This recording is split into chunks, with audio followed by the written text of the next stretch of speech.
To try to get over her feelings for Ivy, Harley is getting drunk and is down to clown, but she's about to realize that her problems are about to get much, much smaller.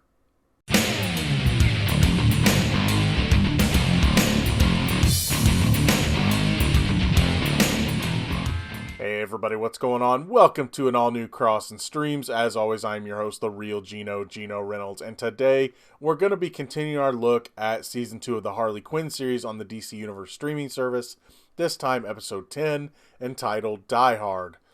We last left off, Harley is not in a very good place right now. She's not taking what Ivy said to her in the last episode very well. Ivy, of course, saying, look, you're my best friend. I trust you with my life, but I don't trust you with my heart. And Ivy is happy to be marrying Kite Man.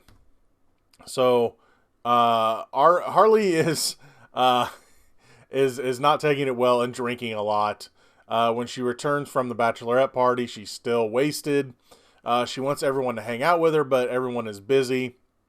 So she decides to go out on her own and goes to Wayne Tower.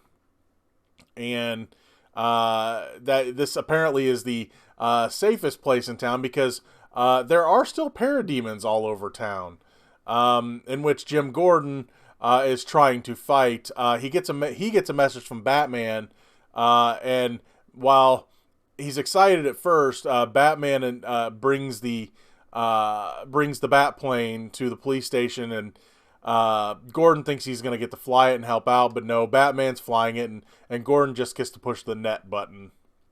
Harley goes to Wayne Tower to, well, as she put it, she's down to clown.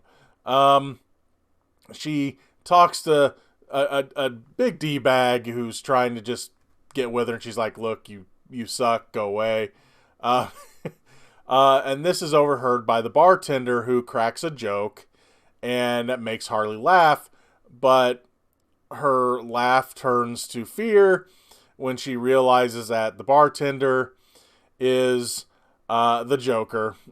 This is the bartender Joker that was at the villain's bar not too long ago. Well, now he's an upscale bartender.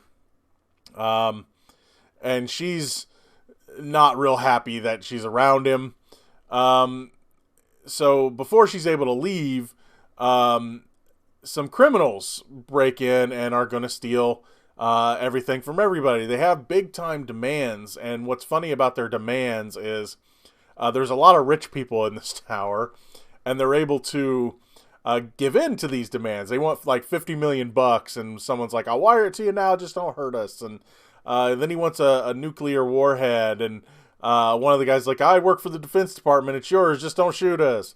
And the guy's like, okay. And you can tell there's something up with this guy because, you know, it looks like he's having to think up different demands, and he was surprised that these demands are being met. We also find out, we go back to the mall, we find out that Dr. Psycho has come back for his stuff. And Cy Borgman is not real happy with him. He kind of gives him a lecture on like, you need to stick with Harley, and Dr. Psycho's like, nope, I'm out of here. You hear a comment from the Riddler, and Dr. Psycho shocks him one last time, gives the controller to Cy Borgman, and says, you know, this is how you take care of him, I'm leaving, bye. We go back to Wayne Tower, and Harley decides, she's like, look, normally I'd kill these guys, but I want to return this dress. She's wearing like a really nice dress. And she gets caught trying to escape. She wakes up to find out she's tied up to bartender Joker. They do start to make their escape. All the while, the bartender Joker gets Harley to open up about what's bothering her, and she does, and she almost says to, you know, she almost brings up the Joker again, but she has to stop herself. After they're able to mostly escape, they get through some goons. it's hard to explain. There's a cancer gun, and she gives one of the goons cancer. Um, it comes to find out that the one behind this heist is the Riddler. And you're like, wait a minute. He was just captured. How did he get out?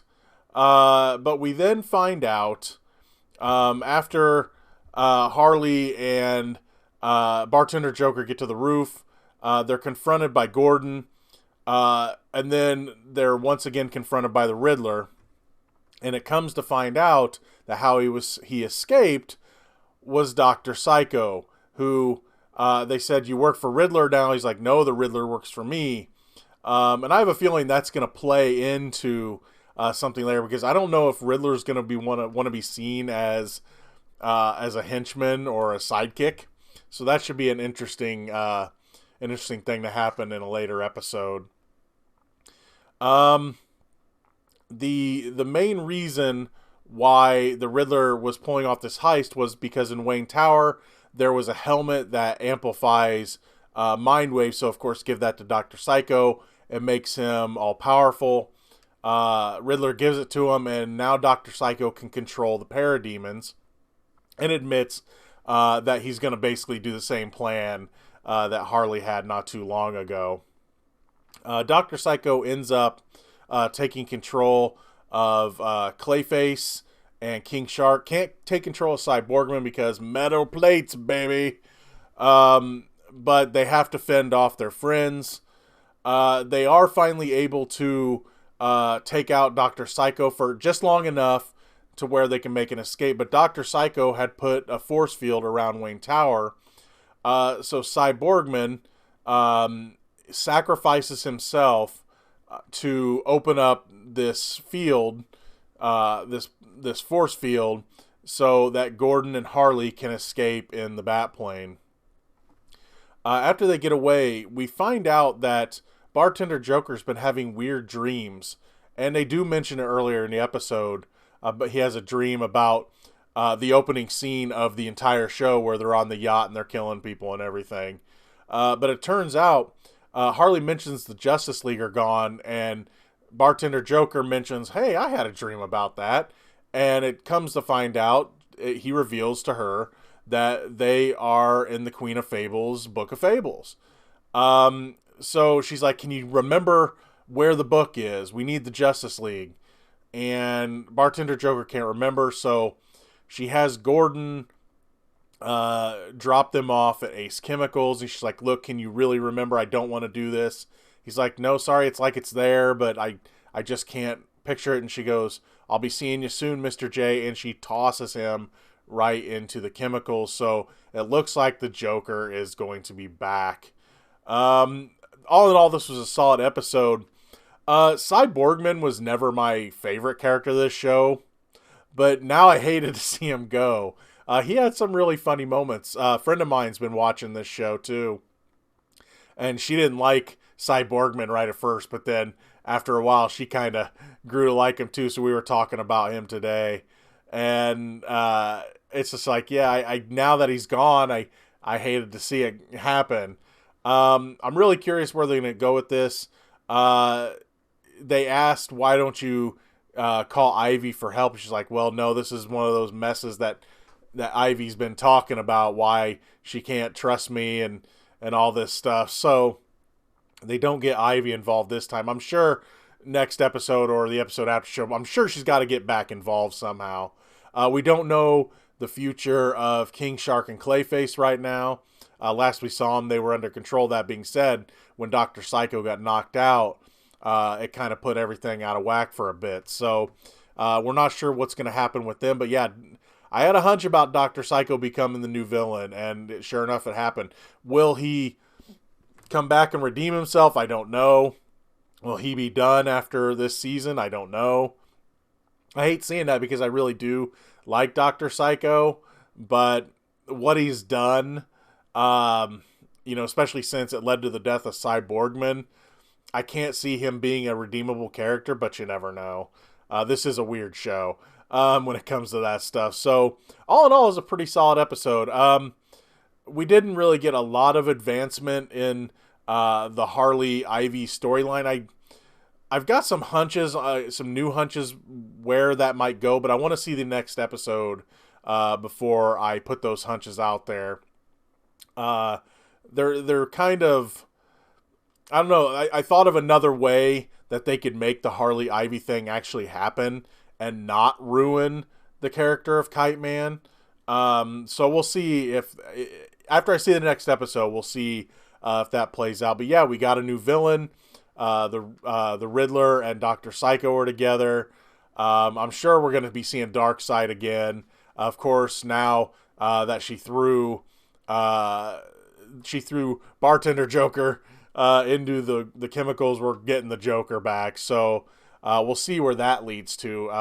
How much chaos we can get to, or could we get a surprise turn with the Joker because he's lived this whole other life? Will him living this whole other life affect his character now? I'm really curious where they're going to go with this. I was afraid that I knew they needed to bring the Joker back because you can't have Harley facing off against the Joker or without. You can't have this. Harley needs the Joker. It's not. They don't have to be a couple, but she does need him even as a villain. It's there's a lot of compelling things there, but I'm really curious now that he's lived this whole other life. How is that going to affect his character? It's got me thinking. It's got me wondering where it's going to go. So I'm kind of excited about that. But all in all, pretty solid episode. That's going to be all for this edition of Crossin Streams. If you like what you've heard here, please subscribe to the Real Gino YouTube channel. Like this video. You have anything to say about the Harley Quinn series Season 2, Episode 10, entitled Die Hard, please feel free to leave a comment in the section below. Till next time, I'm your host, the Real Gino, Gino Reynolds. See you later, puddins.